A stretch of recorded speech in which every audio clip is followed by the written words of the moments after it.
Okay, welcome to the first part of the ornithology section for the Ohio Certified Volunteer Naturalists.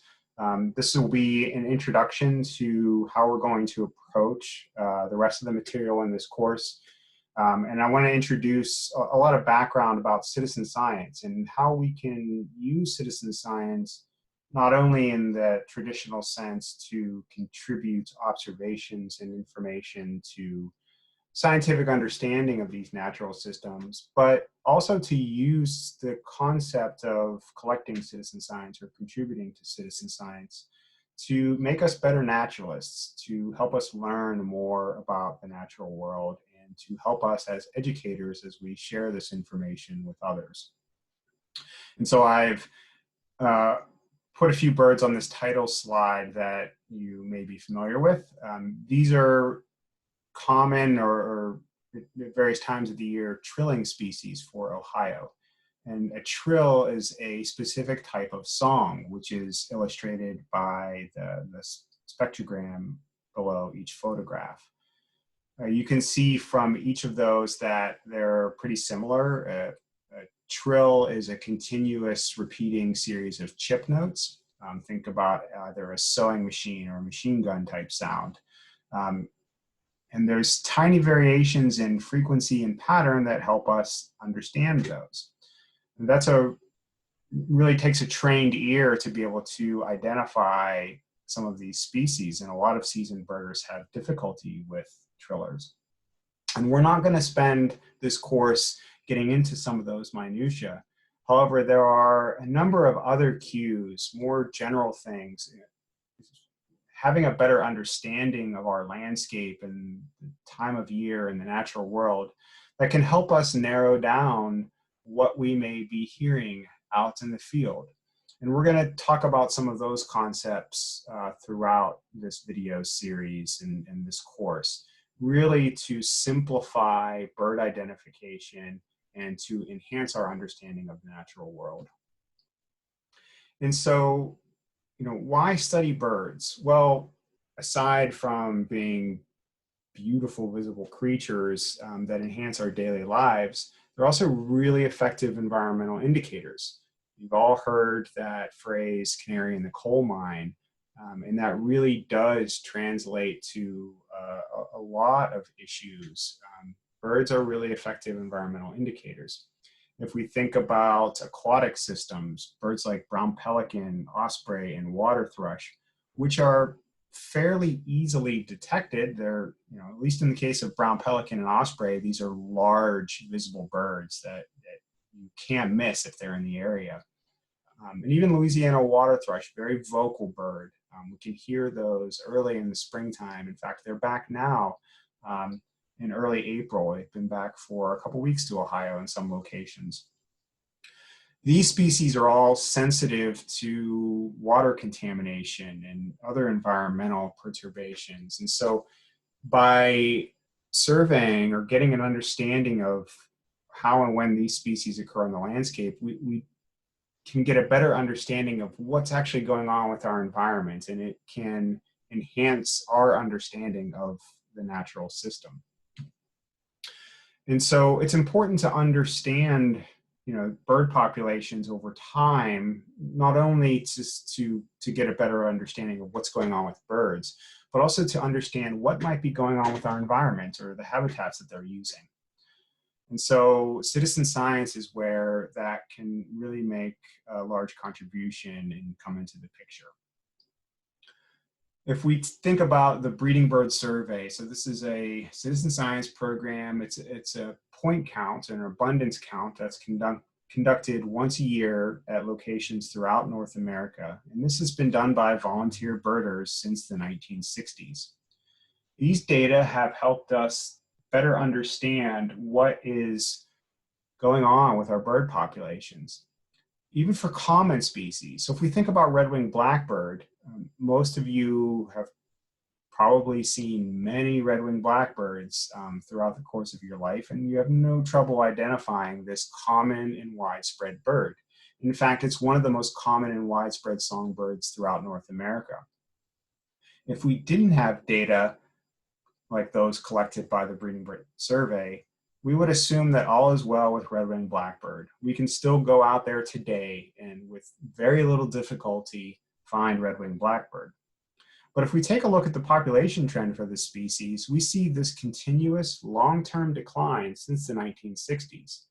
And if this trend is to continue, red-winged blackbird may not be a common species on the landscape in future decades.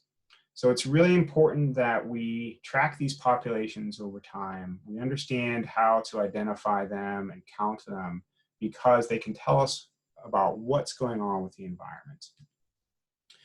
And the Breeding Bird Survey is a really important program. This is sort of one of the landmark citizen science programs for North America, conducted throughout the US and Canada. And we have about 65 survey routes that are conducted each year within Ohio. And those data have really, not only informed what's going on with individual species, but they can tell us what might be going on with some of the habitats that these species use.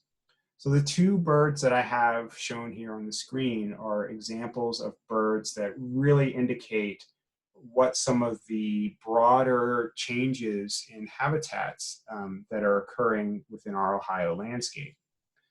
Ruby-throated hummingbird has seen this steady increase in its population since the 1960s. Part of that is likely due to the popularity or availability of hummingbird feeders over the last few decades. But it also tells us something about habitat. Ruby-throated hummingbird is actually a forest breeding species, so we may see the males abundantly throughout the summer at feeders, but females are creating these nests within forested habitats, and they really rely on the insects and the forest conditions within those. And Ohio has really seen an increase in the coverage of mature forest over the last several decades. And so in general, forest breeding species have done quite well. The inverse of that is true for grassland species. And this trend for populations of grasshopper sparrow in Ohio is really representative of grassland breeding species within the state.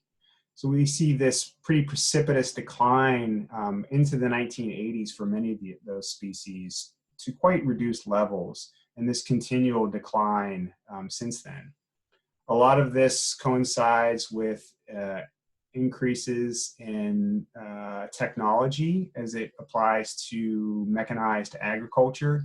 So we've seen an increase in large-scale industrial agriculture over the past several decades, which has resulted in the loss of grassland habitats. We don't have much native grassland left in the state of Ohio, and indeed throughout much of eastern North America. And as a result, many grassland species are doing quite poorly.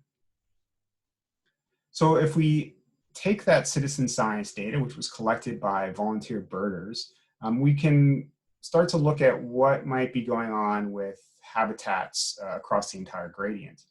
And so this is from Breeding Bird Survey data. So the blue bars are the proportion of species within that habitat guild that are significantly increasing. And the red bars are the proportion of species within that habitat guild that are significantly declining. So the first thing that probably pops out to you is this giant red bar in the middle, grassland. So our grassland species, as shown by grasshopper sparrow on the previous slide, are not doing well. And in fact, that's really representative of all of the grassland obligate species within the state of Ohio. Some of these other trends are a little bit more subtle, but very interesting. One that pops out to me is this inverse relationship between mature forest and shrubland or early successional habitat. As I said on the previous slide with ruby-throated hummingbird, forest breeding birds, by and large, are doing quite well in the state of Ohio. Early successional or shrubland disturbance specialists are doing quite poorly. We have had a lot of disturbance suppression in the last several decades, and that plays out in species populations. And so by counting birds or understanding how bird populations are doing, we can get a general idea about changes that might be occurring in our environment. And so as such, birds are really important to monitor, and they're a lot of fun to monitor as well. Some of the trends for other species can provide information beyond just habitats and some other interesting things that might be happening. So American crow, we see this fairly steady increase up to around 2001, where there was a slight crash in the population and then a slow rebound back to the previous trend. In 2001, this is when West Nile virus entered the Ohio bird population, and it hit corvids, so crows and blue jays and ravens, especially hard. But West Nile virus is occurring in a variety of species. It's strongly affecting species like ruffed grouse, potentially even some of our thrushes like eastern bluebird as well. Carolina wren really shows us what might be going on with climate. So this is a more southerly breeding species. It had historically reached the northern limit of its breeding range in the state of Ohio. And we saw this long-term increase into the mid-1970s, where there was a sharp crash. This coincided with severe winter storms around that time. And with our increasing variability in winter weather, more extreme events, but an overall warming, we see this up and down population response. So by watching birds, we can almost track weather over time as well. And so citizen science is really important from a research perspective, and it's being used by ornithologists and biologists globally more and more every day. So birders have a really strong contribution to science. And this has played out into actual on-the-ground conservation action.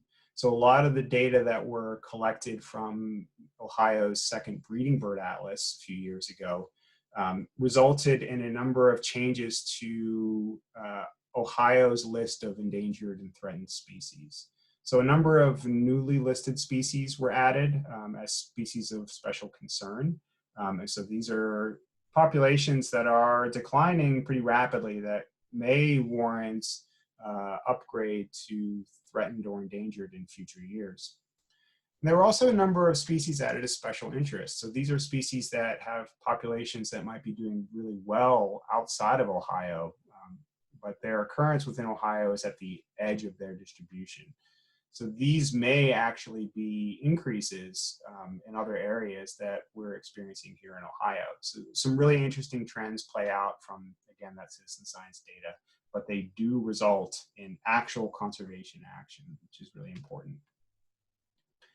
And so we're going to be talking about eBird a lot moving forward because it's a way, again, not only to contribute data to science and understanding of these species, but also to enhance our everyday birding knowledge or our knowledge of these environmental systems.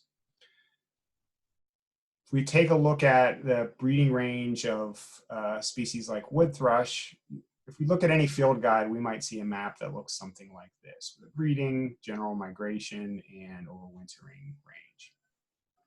If we actually take a look at the relative abundance from eBird data, we get a much richer picture. You can see areas of highest abundance, primarily in the central Appalachians from, say, Kentucky through New York.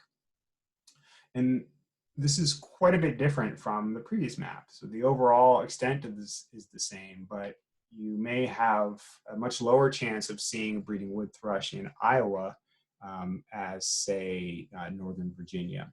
So, and this is all coming from birders submitting observations into eBird, which I encourage you all to explore in more detail. We can also get relative abundance of species over time. And this, again, is from eBird observations. You can see that this species overwinters in the Yucatan Peninsula and is migrating up through the Appalachians into its breeding range.